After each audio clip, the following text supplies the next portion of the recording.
Bienvenue à New Providence. Je serai votre guide tout au long de notre visite.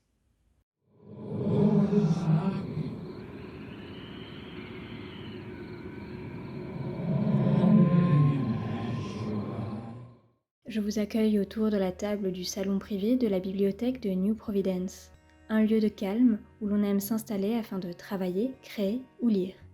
Aujourd'hui, je souhaite vous présenter une de mes méthodes de création de personnages prédéfinis, flexibles pour le jeu de rôle, par les cartes de tarot ou d'oracle. Cette méthode peut également tout à fait s'appliquer à d'autres créations de type littéraire. Ce que j'entends par flexible peut ne pas être très clair, surtout lorsque l'on parle de personnages prédéfinis. Généralement, j'aime laisser carte blanche à mes joueurs lors de nos tables. Cependant, il m'arrive parfois d'imposer quelques aspects pour une histoire de cohérence avec le scénario, pour créer des liens plus forts entre certains, ou tout simplement donner un peu de piment afin que nous ne nous retrouvions pas avec les mêmes objectifs ou personnalités. Je donne tout simplement quelques lignes directives. Ici, je ne prépare pas moins de 8 personnages pour 8 joueurs différents pour un one-shot à venir dont vous connaissez déjà le synopsis grâce à la vidéo précédente. C'est une très grande table, et pour un souci de cohérence, j'ai préféré imposer des personnages prédéfinis. De plus, pour les nouveaux joueurs qui n'ont jamais fait ça, cela peut être également une solution rassurante. Je vais donc vous présenter les jeux que je vais utiliser pour ces tirages. Le premier est le Citadel Deck, que vous avez déjà rencontré. Ensuite, le White Fox, une création française. Et pour terminer, The Switch of Fate, si mon accent est correct, une création par contre la nord-américaine.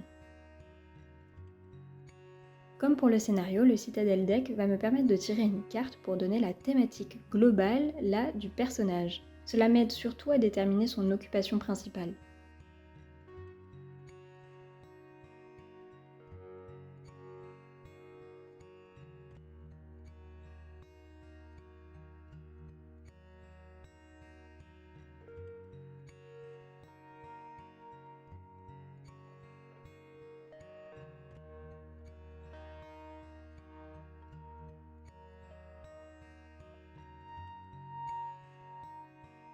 Avec le second jeu, le White Fox, les cartes qui sont très mignonnes me permettront de déterminer les grands axes de la personnalité du personnage.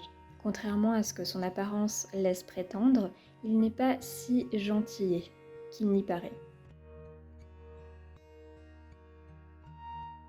Grâce à ses couleurs, il donne les teintes principales du personnage.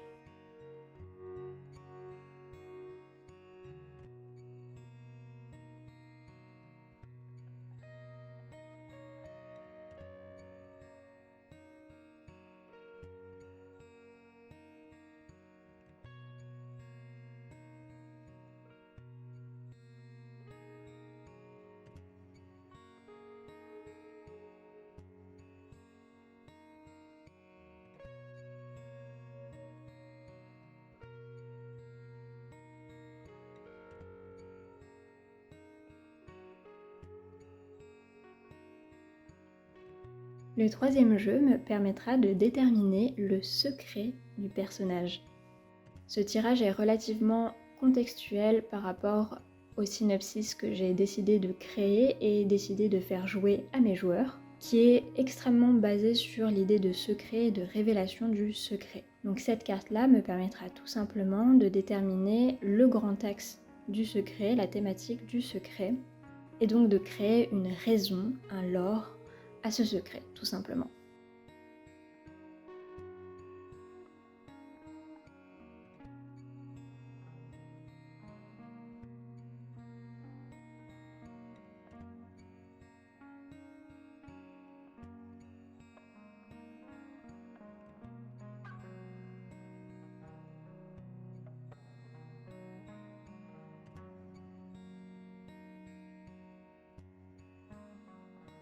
Si vous n'êtes pas familier des cartes, c'est vrai que cela peut paraître un petit peu obscur comme méthode, étant donné que les mots-clés qui sont mis à disposition par les cartes peuvent ne pas être tout à fait cohérents à chaque fois. Mais après, avec un petit peu d'imagination, tout est possible.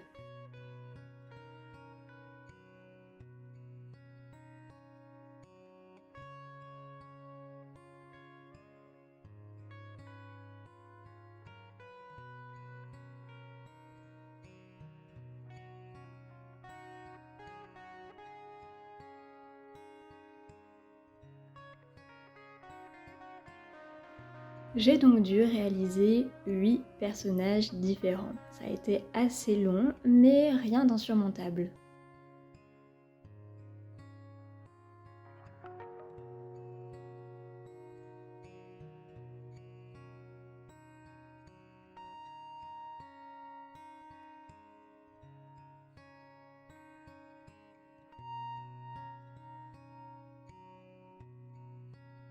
Une fois les cartes tirées, sortons tout notre matériel d'écriture. Le livre du gardien du jeu de rôle, bien que ça ne soit pas obligatoire, vous pouvez le trouver, il me semble, sur internet, ou en tout cas certains passages, pour vous aider. Un carnet, une trousse, un stylo merveilleux, et bien sûr les petits carnets pour les descriptifs des cartes. Les cartes sont simplement des aides visuelles, mais en réalité toute la magie s'opère avec le livre du gardien.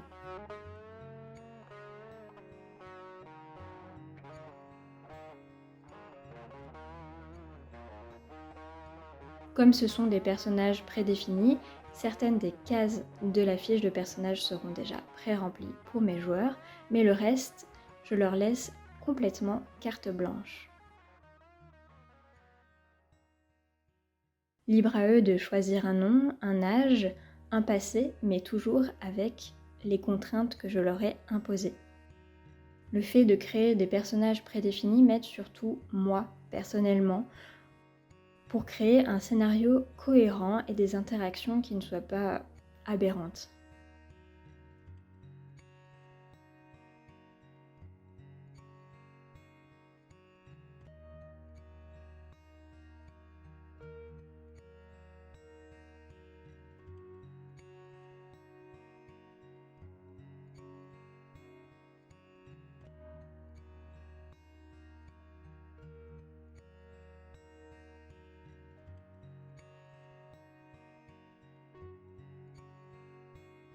Et c'est ainsi qu'avec mon gros livre, mes cartes, je m'en vais rédiger les fiches de personnages préliminaires.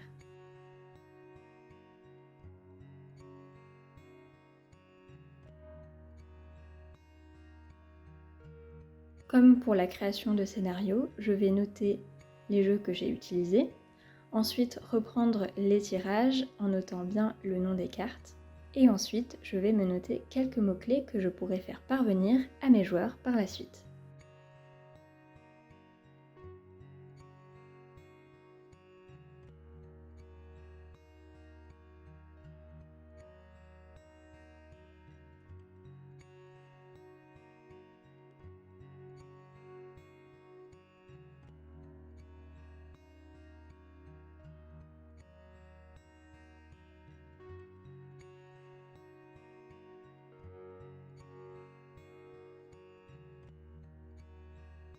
Afin de leur faire choisir leur rôle, je vais simplement leur envoyer la photo du tirage ainsi que le nom de leur occupation, mais je ne révélerai en aucun cas les secrets afin qu'ils puissent avoir aussi la surprise et que chacun puisse découvrir le secret des uns et des autres.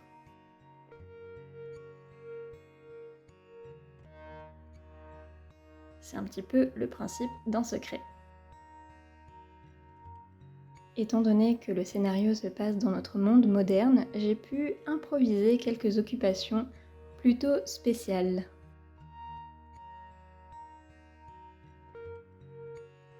Comme un chef d'entreprise, un streamer, un professeur de yoga, un vagabond, un voyant, un officier de police, un artiste plasticien raté, et pour terminer, un musicien. J'espère que cette méthode d'utilisation des cartes vous aura plu. N'hésitez pas à me le dire en commentaire. Et si cela vous intéresse, je pourrais également vous présenter ma méthode pour créer un personnage de A à Z beaucoup moins flexible. Et sur ce, on se dit à la prochaine fois.